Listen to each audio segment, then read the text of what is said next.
In this episode, we'll take you to the enchanting vistas of Jingpo Mirror Lake, where we'll meet one of the local legends of the Dashuelo waterfalls. And prepare yourself for the Eastern European culinary delights of Suifenhe. All of this happening here on Travelogue.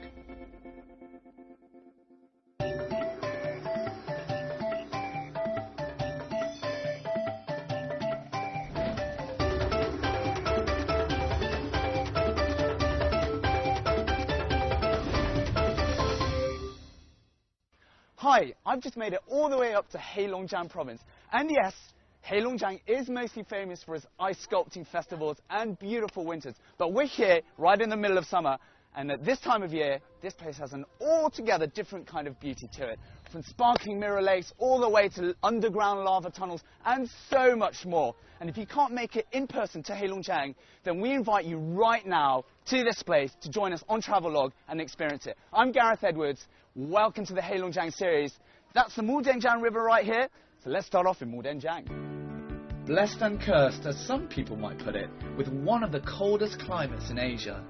Heilongjiang is located at the northernmost point of China, bordering Russia in the north and Inner Mongolia to the west.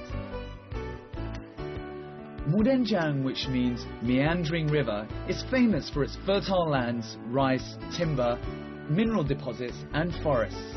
For over 1,000 years though, this hidden gem of lush forests, mountains and scenic lakes was known only to a few nomadic tribes. Fast forward 100 years, and Mudanjiang is an altogether different place. Although thankfully its unique natural beauty has remained largely unscathed by modern civilization, it's now considered one of the province's key economic hubs. So how is it that Mudanjiang has been able to retain its fertile land and beautiful scenery? Is it some sort of compensation for the harsh winters? Well, this is certainly a question I'm hoping to answer in the course of visiting 3 local beauty spots: Jingpo Lake, the underground forest, and Suifenhe.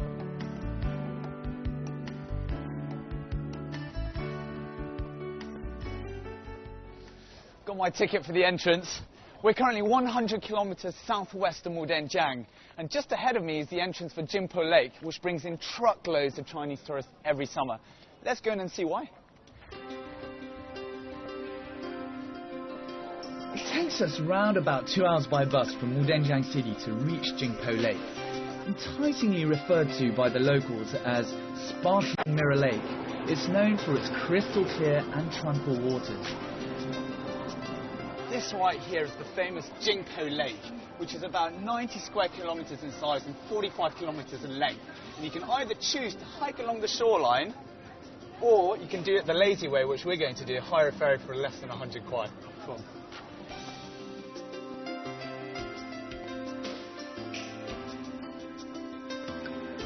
Jingpo Lake was formed over 5,000 years ago when flowing lava from a volcanic eruption blocked the Mudan River. It is the second largest barrier lake in the world after Lake Geneva in Switzerland. On first impressions, the area has a very relaxed vibe. Time seems to slow down around here, and the locals seem quite comfortable with a laissez-faire attitude.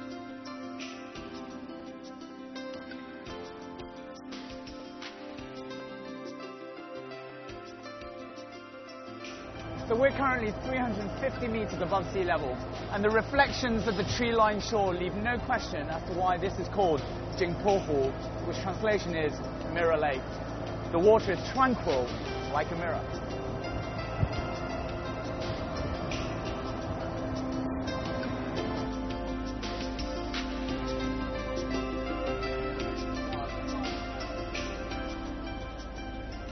You 是本地人吗？是本地人。啊，你做这个工作多长时间了？将近20年了。哦，不同的季节，不同的天气有什么区别？春天看花，夏天看绿，秋天看红叶，冬天看冰雪。啊，谢谢。He's a lucky guy to be on this beautiful lake every day.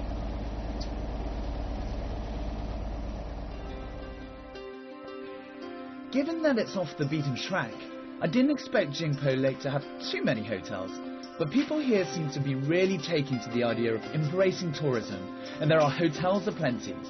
More than 50 hotels encircle the lake, with prices ranging from cheap as chips for backpackers to modestly expensive. So if you're on a budget, or if you're worried about comfortable stay at affordable prices, then you won't be disappointed. And you've got a bit of cash, and you get to stay in a place like this. And if you've really got a bit of cash, you can book me a room too. So this is the living room. As you can see, very nice indeed. I mean, it's not dissimilar to something you'd get in the French Alps or chalets in Finland. And as a matter of fact, all the wood was imported from Finland. So you can see the similarities. Very nice. Clearly, this is not somewhere I can afford to stay. Still, why not make full use of the facilities during my quick visit, eh? And that includes the ridiculously over-the-top restrooms. With a multitasking heated toilet, I'm left wondering if it would start polishing my shoes if I whistled. And let's not mention the pretty fantastic view from where I'm standing.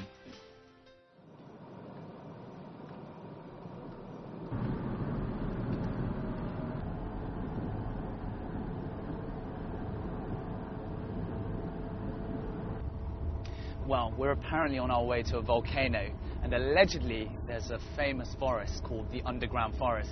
And I don't know about you, but most forests I know are kind of like this, you know, above ground, so I have no idea what to expect, but I'm looking forward to it. Nestled among several volcanic craters in the Zhangguangsai mountain range, you'll find one of nature's wonders, the underground forest.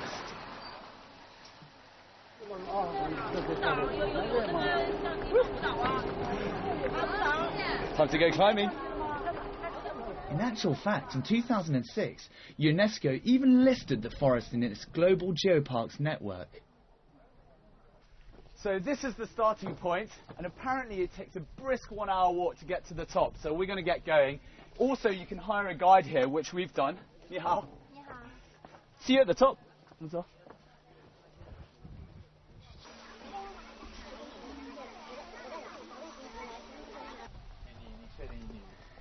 It's estimated that over 5,000 years ago, a volcanic eruption took place here that left behind a dozen craters, and from them, the underground forest grew. The first thing I notice as I make my way around the forest is just how fresh the air is.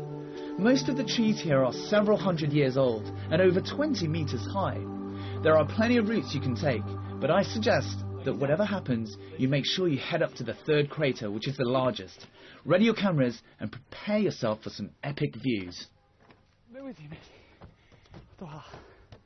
I'm actually ashamed to say it, but my cameraman actually beat me to the top.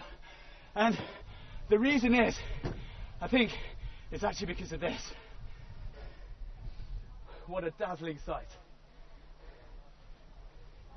So this is the scenic region of the underground forest, which is about 20 square kilometers, and there are about 7 volcanoes around here, and after 10,000 years, this is what the landscape looks like.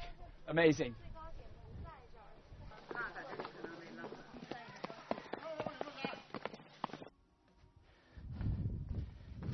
Well, if it's a sense of excitement that you're looking for, then a trip to the underground forest will definitely stimulate your excitement. And this right here is one of the underground lava tunnels. And through there, we head on to the underground forest. See you down there.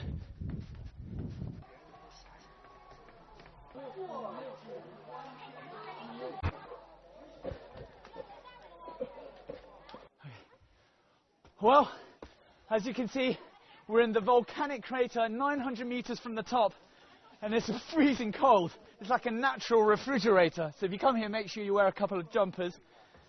And you can see all around us, because of the fertile ground, you've got trees all around and all above us. I'm underground. There's a forest. Underground forest. Well, just a small disclaimer. You should probably be aware that the underground forest is not entirely underground after all.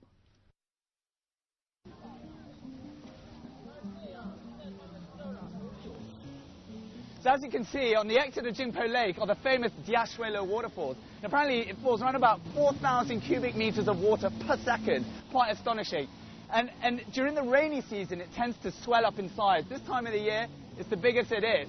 And it's quite an amazing sight. And I would say it's just as dazzling as the waterfalls in Agua Azul in Mexico, or at least around about the same size. Nice. Gazing at the Diashuelo waterfall, it becomes clear why the locals affectionately call it the Niagara Falls of Heilongjiang. As the exit of Jingpo Lake, it's a spectacular sight.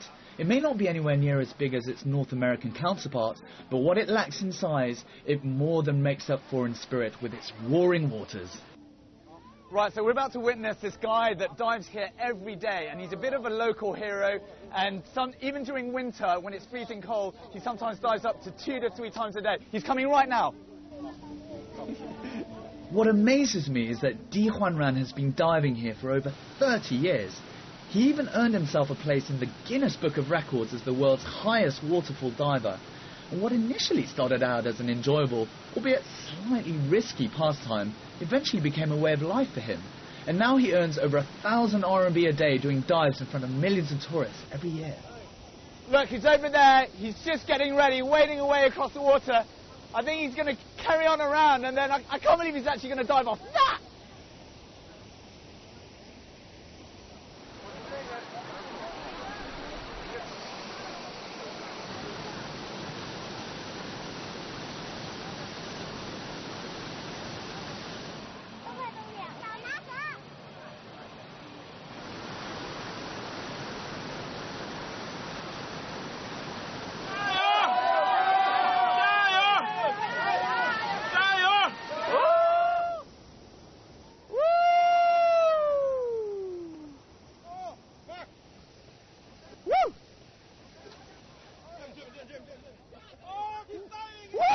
I can't believe he's actually dove in. That's 20 meters high. Blimey. You won't catch me doing that. You won't catch me doing that. There are many tales and local legends about Jingpo Lake, and I have no doubt that the story of diver Di Huanran and his enduring passion for the Dashuelo waterfall will live on for many years to come. 你每天做这个吗？对对对，每天我就做这个，经常来跳，就是冬天也可以天天来跳。你不浪吗？哎呀，那因为就冬天就唯有在这里才是那个冬天跳到水里那是一种享受，那水的温度那个非常那个适应啊，非常好。你怎么开始做这个了？因为在83年跳水的时候，当时跳完水的时候，跳完水上来没几天，回去跟别人说我在新浦能跳水了。当时那个年代的时候，我们就作为有年龄比我大的人就说查过资料，说中国没有悬崖跳水，外国中国没有。那个时候就知道，哎呀，中国没有悬崖跳水，没有悬崖跳水，是我们牡丹江人弥补了中国悬崖跳水的空白。 Well, if you think Jingpo Lake is all about scenery, you can think again. You water sports aficionados out there will be happy to know that there is a full array of sporting activities to keep you occupied. But without doubt, the highlight is the International Dragon Boat Race.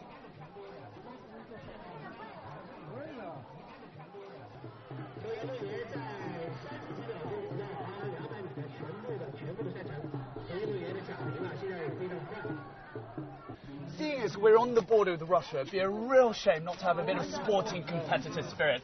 And here, during August, on Jingpo Lake, you can witness the Dragon Boat Race. China versus Russia. Go China and Russia.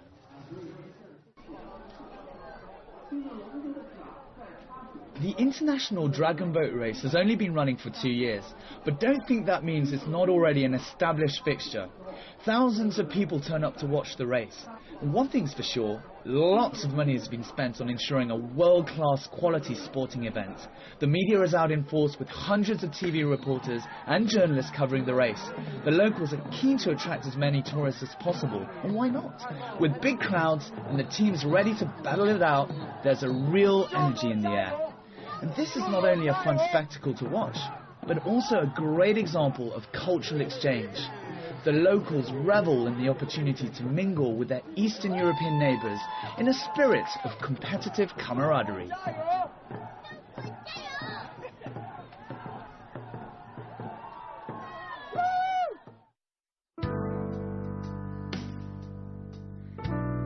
After the day's frenzied events, the sun finally sets on Jingpo Lake and the water returns to its tranquil, mirror-like state.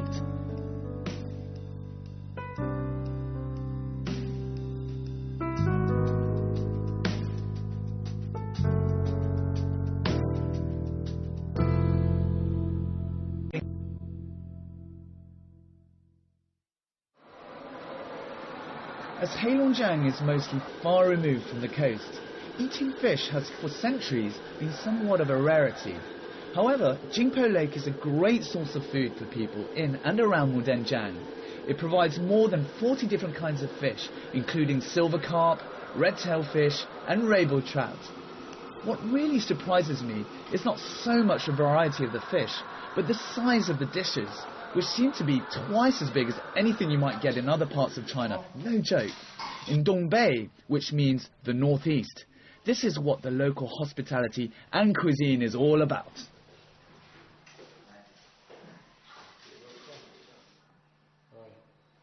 Wow, what a feast! 谢谢。这是为普通的客人预备的金蘑菇全宴，这些鱼都产自于金蘑菇的。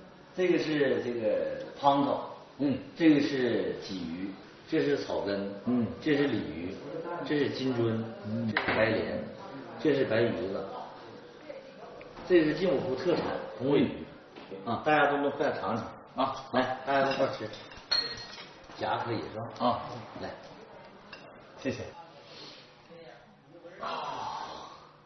哇，这个头可以吃吗？可以吃，连刺都可以吃。You kidding me? 对。Well, apparently you can eat the head and all the bones. So sounds like a pretty efficient fish to me to eat. Let's give it a go.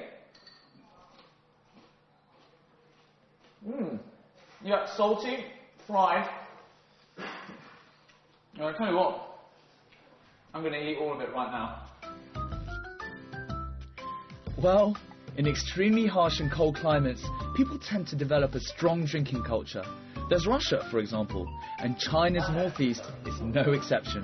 The hospitality around here will likely involve you drinking copious amounts of alcohol and eating like a whale. You've been warned.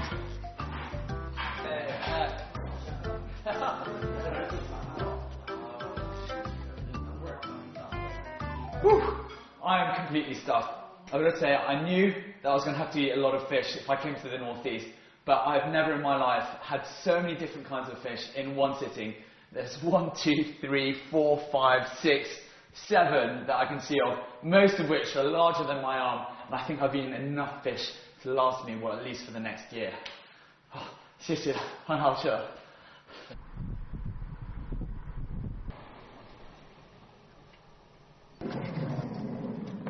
So we're on our way to Suifenghe, but we just had to stop here because I've heard that the rice in Ning'an is very special. And that's not just because of the climatic conditions, but it's also because of the lava with soil mixed together after thousands of years has made this land very fertile. And back during the Tang Dynasty, only the royal family could get their hands on this stuff. Give us some. I'm joking, we better hit the road.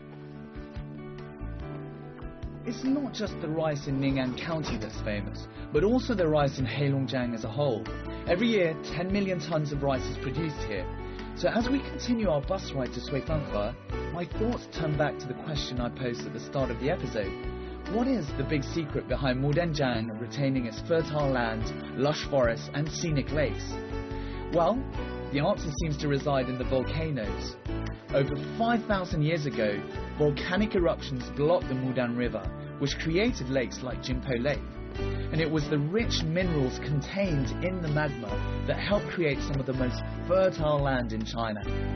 If you're looking to catch a glimpse of these beautiful surroundings on your way to Suifenghe, then a bus ride will be right up your street, and it only takes 4 hours to get there from Jingpo Lake. One of the first things you'll notice when you arrive in Suifenghe is just how international it is.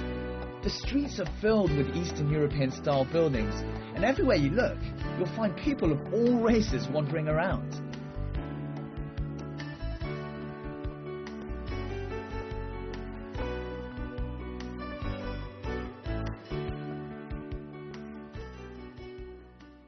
Well, I'm walking down the main street of Suifenghe and I'm totally confused right now.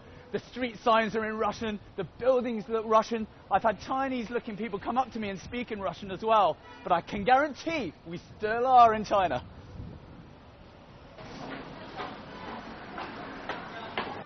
Здравствуйте. Какой вам нравится? Побольше или поменьше? Посмотрите просто. Качество очень хорошее. Попробуйте. Russian again, of course. Walking around Suifenghe, it's hard not to be aware of the entrepreneurial energy that permeates the city. Russians flock here for business, sightseeing and shopping. And on average, Suifenhe receives over 5,000 Russian shoppers a day intent on buying cheap goods to take back across the border. Unsurprisingly, the locals are more than happy for the business. And one of the things you'll notice is that most of the shopkeepers can speak Russian. Well, I guess that should come as no surprise given the number of Russians crossing the border gate every week. Well, we're at the border gate with Russia, and like most borderland outposts, Suifenhe enjoys a good daily influx of trade and tourism. And in fact, during the 90s, the influx got so big that the original gate, which is right there, was simply not efficient enough, and they had to build a new one right next to it, over there. Let's go and see what it looks like. Suifenhe first opened its doors to business with the former Soviet Union in 1987, since when it has become MUDANJIANG's vanguard in Sino-Russian trade. Its free trade zone, along with relaxed visa policies, ensures a robust and profitable relationship with its Russian neighbour. So if you're Russian, it only takes about 30 minutes to sort out a visa here. And if you're Chinese, only around about 2 hours. But if you're a foreigner, unless you've got one of these, which is a Chinese ID card, which is pretty much impossible, well, you have to go all the way back to Beijing to sort that out.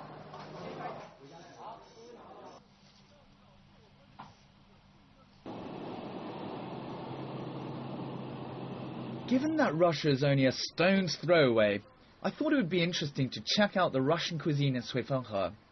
So I head over to the most popular restaurant in town, Maxim's. Now, Russia is famous for its wholesome and hearty food that warms your cockles during the cold winter months. And you can certainly do with some of that in Suifenhe, especially when the temperatures start creeping downwards. Here at Maxim's, you take a culinary journey over the border right into Russia.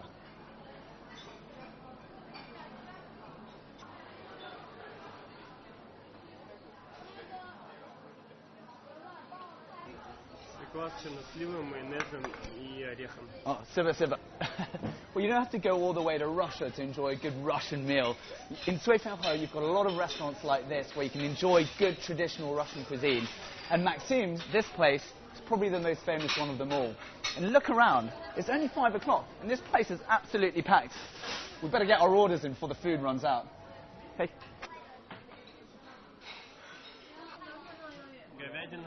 Much like eating in France, for example, the Russian meal is not simply about food. It's an event and a celebration. Even an informal meal can become a festivity, with a string of dishes punctuated with toasts, stories and laughter. Russian hospitality is a long-standing tradition and a source of pride for the host. So be prepared to have your fill of bread, salads, meats, and above all, soup. Oh yes, the Russians love their soup, so get ready to love it too.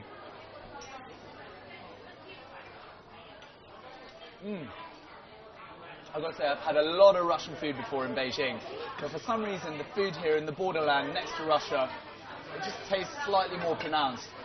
And the taste itself is more, how should I say, it makes you want more. It's moreish, in other words.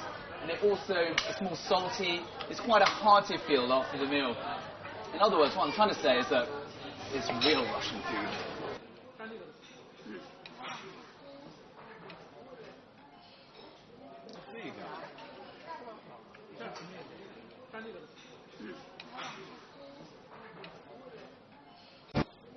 Well, after a hard day's work, there's nothing quite like a Russian meal to sort you out. But the night is still young, and this is the important part, the nightlife. Given its small size, I didn't expect Suifenhe to have such economic and cultural vitality. In many respects, its economic rise is typical of borderland cities neighbouring Russia and reflects Heilongjiang province's ascendancy. What initially started out as a Sino-Russian trade experiment also gave birth to a booming tourist industry. Especially at weekends, you will find many Russians coming here to visit family, shop, or simply enjoy Suifenhe's great nightlife. And in many ways, crossing the border has become somewhat of a lifestyle affair.